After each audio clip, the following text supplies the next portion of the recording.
My dear friends and professionalist, I Uday Singh advocate speaking. ನೀವೆಲ್ಲರೂ ಸಹ ನನ್ನ ಚಾನಲ್ ಅನ್ನು ನೋಡ್ತಾ ಇದ್ದೀರಿ ಅಂತ ನಾನು ಅಂದ್ಕೊಂಡಿದ್ದೀನಿ. ಶೇರ್ ಮಾಡಿ, ಲೈಕ್ ಮಾಡಿ, ಕಮೆಂಟ್ ಮಾಡಿ, ಮತ್ತು ನನ್ನ ಚಾನಲ್ಗೆ ಇನ್ನೂ ಯಾರು ಸಬ್ಸ್ಕ್ರೈಬ್ ಆಗಿಲ್ಲ ದಯವಿಟ್ಟು ನೀವೆಲ್ಲರೂ ಸಬ್ಸ್ಕ್ರೈಬ್ ಆಗ್ತೀರಿ ಅಂತ ಹೇಳ್ಕೊಳ್ತಾ, ಇವತ್ತು ನಾನು ಇನ್ನೊಂದು ವಿಷಯವನ್ನು ತೆಗೆದುಕೊಂಡು ನಿಮ್ಮ ಮುಂದೆ ಬಂದಿದ್ದೀನಿ. ನಾನು ಇವತ್ತು ಆಯ್ಕೆ ಮಾಡ್ಕೊಂಡಿರ್ತಕ್ಕಂಥ ವಿಷಯ ಅಂತಂದ್ರೆ CPC 1908 ನಲ್ಲಿ ರೆಫರೆನ್ಸ್, ರಿವ್ಯೂ ಮತ್ತು ರಿವಿಷನ್ಗೂ ಇರ್ತಕ್ಕಂಥ ಡಿಫರೆನ್ಸಸ್ ಅಥವಾ ವ್ಯತ್ಯಾಸ, ಡಿಸ್ಟಿಂಕ್ಷನ್ ಏನಿದೆ ಅನ್ನೋದನ್ನ ಈ ವಿಡಿಯೋ ಮೂಲಕ ತಿಳ್ಕೊಳ್ಳೋಣ.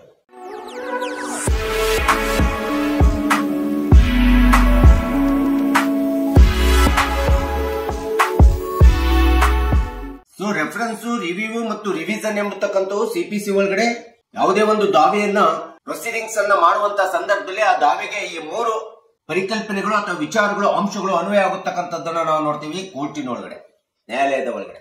ಸೊ ಕೆಲವೊಂದು ದಾವೆಗಳನ್ನ ರೆಫರೆನ್ಸ್ ಗೆ ಕಳಿಸಬೇಕಾಗುತ್ತೆ, ಕೆಲವೊಂದು ದಾವೆಗಳು ರಿವ್ಯೂಗೆ ಹಾಕೊಳ್ತಾರೆ, ಮರುಪರಿಶೀಲನೆಗೆ ಹಾಕೊಳ್ತಾರೆ, ಕೆಲವೊಂದು ದಾವೆಗಳನ್ನ ರಿವಿಷನ್ ಗೆ ಕಳಿಸತಕ್ಕಂಥದ್ದನ್ನ, ರಿವಿಷನ್ ಗೆ ಹೋಗತಕ್ಕಂಥದ್ದನ್ನ ನಾವು ನೋಡ್ತಾ ಇದ್ದೀವಿ. ಹೀಗೆ ಒಂದು ಸಿವಿಲ್ ದಾವೆ ಪ್ರೊಸೀಡಿಂಗ್ಸ್ ಒಳಗಡೆ ಈ ಮೂರು ವಿಚಾರಗಳು, ಅಂಶಗಳು ತುಂಬಾ ಅವಶ್ಯಕವಾಗಿವೆ, ತುಂಬಾ ಪ್ರಭಾವಿತವಾಗಿರ್ತಕ್ಕಂಥ ಅಂಶಗಳಾಗಿವೆ.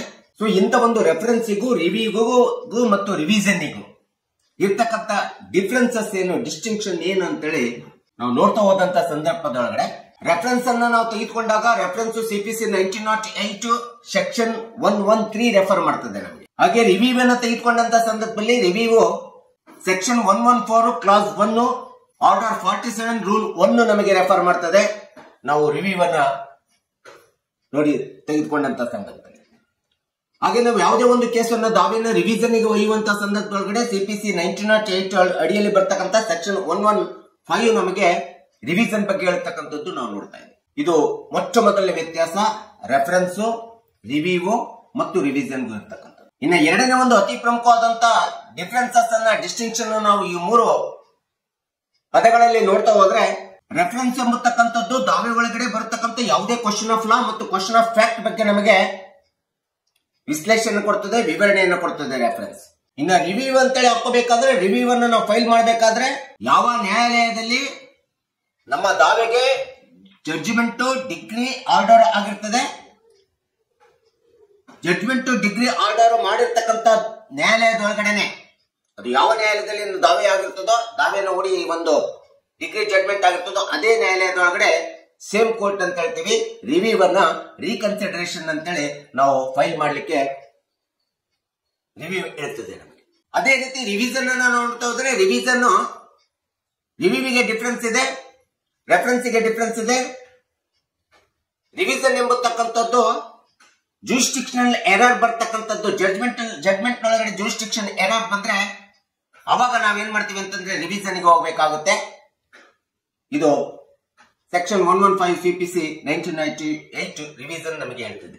ಜೂರಿಸ್ಡಿಕ್ಷನ್ ಎರರ್ ಅನ್ನ ನೋಡ್ತಕ್ಕಂಥದ್ದು, ಮಾಡ್ತಕ್ಕಂಥದ್ದು ಕೆಲಸವನ್ನ, ಕಾರ್ಯವನ್ನ ರಿವಿಷನ್ ಮಾಡ್ತದೆ. ಸೊ ಇದು ಎರಡನೇ ಒಂದು ವ್ಯತ್ಯಾಸ, ರೆಫರೆನ್ಸ್, ರಿವ್ಯೂ ಮತ್ತು ರಿವಿಷನ್ ಇರ್ತಕ್ಕಂಥದ್ದು. ಸೊ ಇನ್ನು ಮೂರನೇ ಒಂದು ವ್ಯತ್ಯಾಸವನ್ನ ನಾವು ನೋಡ್ತಾ ಇದ್ರೆ, ಈ ಮೂರು ಪದಗಳಲ್ಲಿ ಯಾವುದೇ ಒಂದು ದಾವೆ ಒಳಗಡೆ ಯಾವಾಗ ನ್ಯಾಯಾಲಯದ ಪ್ರೊಸೀಡಿಂಗ್ಸ್ ಒಳಗಡೆ ಮಾನ್ಯ ನ್ಯಾಯಾಲಯ ಆ ದಾವೆಯನ್ನ ಕ್ವಶನ್ ಆಫ್ ಫ್ಯಾಕ್ಟ್ ಮತ್ತು ಕ್ವಶನ್ ಆಫ್ ಲಾ ಬಂದಂತ ಸಂದರ್ಭದಲ್ಲಿ ಅದು ಮಿಕ್ಸ್ಡ್ ಆಗಿತ್ತು ಅಂತಂದ್ರೆ, ಕನ್ಫ್ಯೂಷನ್ ಇತ್ತು ಅಂದ್ರೆ, ಅದನ್ನ ಸರಿಯಾದ ದಾವೆಯನ್ನ ನಾವು ನಿರ್ಣಯ ಜಸ್ಟಿಸ್ ಕೊಡ್ಲಿಕ್ಕೆ ಆಗ್ತದಿಲ್ಲ, ಜಸ್ಟಿಸ್ ಮಿಸ್ಕ್ಯಾರೇಜ್ ಆಗ್ತಾ ಇದೆ, ಇದಕ್ಕೆ ರೆಫರೆನ್ಸ್ ಕಳಿಸಬೇಕಾಗುತ್ತೆ ಅಂತ ಹೇಳಿ ಕಂಡು ಬಂದ ಸಂದರ್ಭದಲ್ಲಿ ಅಂತ ಒಂದು ದಾವೆಯನ್ನ, ಸಿವಿಲ್ ದಾವೆಯನ್ನ ನ್ಯಾಯಾಧೀಶರು ಅಥವಾ ಮಾನ್ಯ ನ್ಯಾಯಾಲಯ ಎಂಬತಕ್ಕಂಥದ್ದು ಸಹಜವಾಗಿ ಹೈಕೋರ್ಟಿಗೆ ರೆಫರೆನ್ಸ್ಗಾಗಿ ಕಳಿಸ್ತದೆ. ರೆಫರೆನ್ಸ್ ಅವತ್ತು ಕೂಡ ಹೈಕೋರ್ಟಿಗೆ ಕಳಿಸುವಂತದ್ದಾಗುತ್ತೆ, ಇದು ರೆಫರೆನ್ಸ್. ಆದ್ರೆ ರಿವ್ಯೂ ಅನ್ನು ಕೇಳಬೇಕಾದ್ರೆ, ರೀಕನ್ಸಿಡರೇಷನ್ ಅಂತೇಳಿ ಯಾವುದೇ ದಾವೆ ಒಳಗಡೆ ಏನಾದ್ರೂ ತಪ್ಪಾಗಿತ್ತು ಅಂದಾಗ ಅದನ್ನ ರಿವ್ಯೂ ಮಾಡ್ಬೇಕಾದ್ರೆ, ಪುನರ್ ಪರಿಶೀಲನೆಗೆ ಆಗ್ಬೇಕಾದ್ರೆ, ಯಾವ ನ್ಯಾಯಾಲಯದಲ್ಲಿ ದಾವೆ ಹೂಡಿರ್ತೀವಿ ಅದೇ ನ್ಯಾಯಾಲಯದ ಒಳಗಡೆ ಪುನರ್ ಪರಿಶೀಲನೆಗೆ ಅಥವಾ ರಿವ್ಯೂಗೆ ರೀಕನ್ಸಿಡರೇಷನ್ ಅನ್ನು ನಾವು ಕೇಳಬೇಕಾಗುತ್ತೆ. ಇದು ರಿವ್ಯೂ ನಮಗೆ ಹೇಳ್ತದೆ ಸೆಕ್ಷನ್ 114. ಸೊ ಒಂದು ವೇಳೆ ರಿವಿಷನ್ ಏನಾದ್ರೂ ನಾವು ಯಾವುದೇ ಒಂದು ದಾವೆಗೆ ರಿವಿಷನ್ ಹೋಗ್ಬೇಕಂತಂದ್ರೆ, ರಿವಿಷನ್ ನಾವು ಫೈಲ್ ಮಾಡಬೇಕಾದ್ರೆ ರಿವಿಷನ್ ಅನ್ನ ಯಾವಾಗಲೂ ಕೂಡ ಸೆಕ್ಷನ್ 115 ಪ್ರಕಾರ ಹೈಕೋರ್ಟ್ ನಲ್ಲಿ ರಿವಿಷನ್ ಅನ್ನು ಫೈಲ್ ಮಾಡಬೇಕಾಗುತ್ತೆ. ಸಬಾರ್ಡಿನೇಟ್ ಕೋರ್ಟ್ಸ್ ಗಳಲ್ಲಿ ರಿವಿಷನ್ ಫೈಲ್ ಮಾಡ್ಲಿಕ್ಕೆ ಆಗೋದಿಲ್ಲ, ರಿವಿಷನ್ ಮಾಡ್ಲಿಕ್ಕೆ ಆಗೋದಿಲ್ಲ. ಸೊ ಇದು ರೆಫರೆನ್ಸಿಗೂ, ರಿವ್ಯೂಗೂ ಮತ್ತು ರಿವಿಷನ್ಗೆ ಇರ್ತಕ್ಕಂಥ ಇನ್ನೊಂದು ಅತಿ ಪ್ರಮುಖವಾದಂತ ವ್ಯತ್ಯಾಸ ಅಂತ ಹೇಳ್ತೀವಿ. ಸೊ ಇನ್ನು ರೆಫರೆನ್ಸ್ ಎಂಬತಕ್ಕಂಥದ್ದು ಯಾವಾಗಲೂ ಸಹ ದಾವೆ ಒಳಗಡೆ ಸಬ್ಸ್ಟಾನ್ಷಿಯಲ್ ಕ್ವಶನ್ ಬಂದಂತ ಸಂದರ್ಭದಲ್ಲಿ ಆ ಸಬ್ಸ್ಟಾನ್ಷಿಯಲ್ ಕ್ವಶನ್ಗೆ ರೆಫರೆನ್ಸ್ ತುಂಬಾ ಅವಶ್ಯಕ ಆಗ್ತದೆ. ರೆಫರೆನ್ಸ್ ಅದಕ್ಕೆ ಉತ್ತರವನ್ನು ಕೊಡ್ತದೆ. ಅದೇ ರಿವ್ಯೂ ಅನ್ನು ನಾವು ಕೇಳಿಕೊಂಡಂತ ಸಂದರ್ಭದೊಳಗೆ ಯಾವುದೇ ದಾವೆಯಲ್ಲಿ ರೀಕನ್ಸಿಡರೇಷನ್ ಅನ್ನು ಮಾಡಿ ಅಂತೇಳಿ ನಾವು ಮನವಿಯನ್ನು ಕೊಟ್ಟು ಅರ್ಜಿಯನ್ನು ಕೊಟ್ಟಂತ ಸಂದರ್ಭದೊಳಗಡೆ ಆ ಮನವಿಯನ್ನ ರಿವ್ಯೂಗೆ ಮನವಿಯನ್ನು ಕೊಟ್ಟಾಗ ಅದಕ್ಕೆ ಬೇಕಾದಂತ ಎವಿಡೆನ್ಸಲ್ ಡಾಕ್ಯುಮೆಂಟರಿ ಎವಿಡೆನ್ಸ್ಗಳು ಬೇಕಾಗುತ್ತೆ, ದಾಖಲೆಗಳ ಸಾಕ್ಷ್ಯಗಳು ಬೇಕಾಗುತ್ತೆ ಮತ್ತು ಅಪರೆಂಟ್ ಎರರ್ಸ್ ಏನಾದ್ರೂ ಕಂಡು ಬಂದಿದೆ ಅಂತೇಳಿ ಇದ್ದಂತ ಸಂದರ್ಭದಲ್ಲಿ ದಾಖಲೆಗಳ ಸಾಕ್ಷಿಗಳ ಮೂಲಕ ನಾವು ಪುನರ್ ಪರಿಶೀಲನೆಯನ್ನ ನಾವು ರಿವ್ಯೂ ಮೂಲಕ ಕೇಳ್ತಾ ಇದೀವಿ. ಆದ್ರೆ ರಿವಿಷನ್ ಜೂರಿಸ್ಡಿಕ್ಷನ್ ಎರರ್ಸ್ ಗಳನ್ನ ಯಾವಾಗ ಸಬಾರ್ಡಿನೇಟ್ ಕೋರ್ಸ್ ಜೂರಿಸ್ಡಿಕ್ಷನ್ ಎರರ್ಸ್ ಗಳನ್ನ ಮಾಡಿದೆಯೋ ಮಾಡ್ತಾ ಇಲ್ಲೋ ಮಾಡಿದೆಯೋ ಮಾಡಿಲ್ಲೋ ಎಂಬತಕ್ಕಂಥದ್ದನ್ನ ಸಂಪೂರ್ಣವಾಗಿ ಸೂಪರ್ವೈಸರಿ ಪವರ್ ಮಾತ್ರ ರಿವಿಷನ್ ಮಾಡ್ತದೆ. ಆ ಸೂಪರ್ವೈಸರಿ ಪವರ್ ರಿವಿಷನ್ ಅಷ್ಟೇ ಇದೆ, ಬೇರೆ ಯಾವಕ್ಕೂ ಸಹ ಇಲ್ಲ, ಸಬಾರ್ಡಿನೇಟ್ ನ್ಯಾಯಾಲಯಗಳಿಗೆ ಇಲ್ಲ.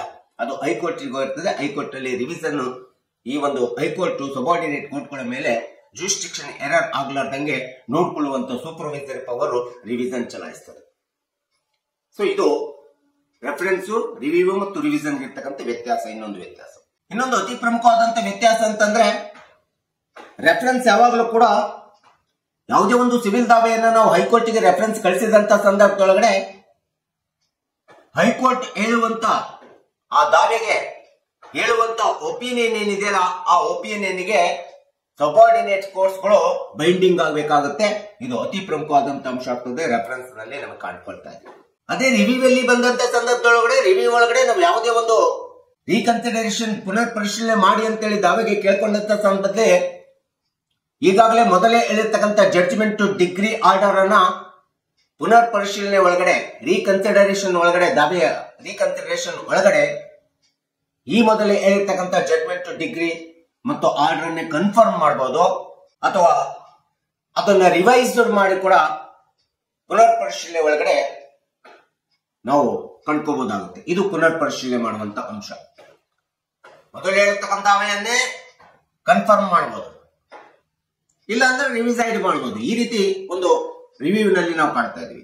ಆದ್ರೆ ಇದೇ ಒಂದು ಯಾವುದೇ ಒಂದು ಸಿವಿಲ್ ದಾವೆಯನ್ನ ನಾವು ಹೈಕೋರ್ಟ್ ನಲ್ಲಿ ರಿವಿಷನ್ ಗೆ ಒಯ್ದಂತ ಸಂದರ್ಭದೊಳಗಡೆ ರಿವಿಷನ್ ಏನ್ ಹೇಳ್ತಿದೆ ಅಂತಂದ್ರೆ ಸಬಾರ್ಡಿನೇಟ್ ಕೋರ್ಟ್ಗಳು ಹೇಳಿರ್ತಕ್ಕಂಥ ಜಡ್ಜ್ಮೆಂಟ್ ಡಿಗ್ರಿ ಆರ್ಡರ್ ಅನ್ನು ಅಪೀಲ್ಡ್ ಮಾಡಬಹುದು, ಡಿಸಿಷನ್ ಅನ್ನು ಅಪೀಲ್ಡ್ ಮಾಡಬಹುದು ಅಥವಾ ಮಾಡಿಫೈ ಮಾಡಬಹುದು, ಬದಲಾವಣೆ ಮಾಡಬಹುದು.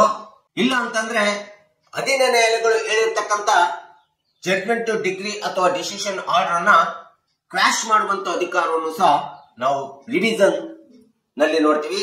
ಅದು ಸಿಪಿಸಿ ಸೆಕ್ಷನ್ 115/1908 ಸ್ಪಷ್ಟವಾಗಿ ಹೇಳಿರ್ತಕ್ಕಂಥದ್ದನ್ನ ನಾವು ನೋಡ್ತೇವೆ. ಹೀಗೆ ಒಂದು ಸಿವಿಲ್ ದಾವೆ ಒಳಗಡೆ ಸಿಪಿಸಿ 1908 ಅಲ್ಲಿ ನೋಡ್ತಾ ಹೋದ್ರೆ ಈ ಮೂರು ಪದಗಳು ತುಂಬಾ ಅತಿ ಪ್ರಮುಖವಾದಂತಹ ಪಾತ್ರ ನಿರ್ವಹಣೆ ಮಾಡ್ತವೆ. ಅದು ನ್ಯಾಯಾಲಯದೊಳಗಡೆ ಆ ಒಂದು ಪದಗಳಂತಂದ್ರೆ ರೆಫರೆನ್ಸ್ ಇರ್ಬೋದು, ರಿವ್ಯೂ ಇರ್ಬೋದು, ರಿವಿಷನ್ ಇರ್ಬೋದು. ಹೀಗೆ ರೆಫರೆನ್ಸ್ಗೂ ರಿವ್ಯೂಗೂ ರಿವಿಷನ್ಗೂ ಸ್ಪಷ್ಟವಾದಂತ ಡಿಸ್ಟಿಂಕ್ಷನ್, ಡಿಫ್ರೆನ್ಸಿಯೇಷನ್, ವ್ಯತ್ಯಾಸ ಇದೆ ಎಂಬತಕ್ಕಂಥದ್ದನ್ನ ಅವು ಎಲ್ಲರೂ ಸಹ ಸಾರ್ವಜನಿಕರು ಸಹ ಕಕ್ಷಿದಾರರು ಅವೆಲ್ಲರೂ ತಿಳ್ಕೋಬೇಕಂತೇಳಿ ನಾನು ಈ ಒಂದು ಹಿನ್ನೆಲೆಯನ್ನು ಇಟ್ಕೊಂಡು ಈ ವಿಡಿಯೋನ ಮಾಡಿದ್ದೀನಿ. ದಯವಿಟ್ಟು ವಿಡಿಯೋ ಇಷ್ಟ ಆಗಿದ್ರೆ ಶೇರ್ ಮಾಡಿ, ಲೈಕ್ ಮಾಡಿ, ಕಮೆಂಟ್ ಮಾಡಿ ಮತ್ತು ನನ್ನ ಚಾನೆಲ್ಗೆ ಸಬ್ಸ್ಕ್ರೈಬ್ ಆಗೋದನ್ನ ಮರಿಬೇಡಿ ಅಂತ ಹೇಳ್ತಾ ಇವತ್ತಿನ ವಿಷಯಕ್ಕೆ ವಿರಾಮವನ್ನು ಹೇಳ್ತೀನಿ. ನಾನು ಇನ್ನೊಂದು ವಿಷಯವನ್ನು ತೆಗೆದುಕೊಂಡು ನಿಮ್ಮ ಮುಂದೆ ಬರ್ತೀನಿ. ಜೈ ಹಿಂದ್, ಜೈ ಕರ್ನಾಟಕ.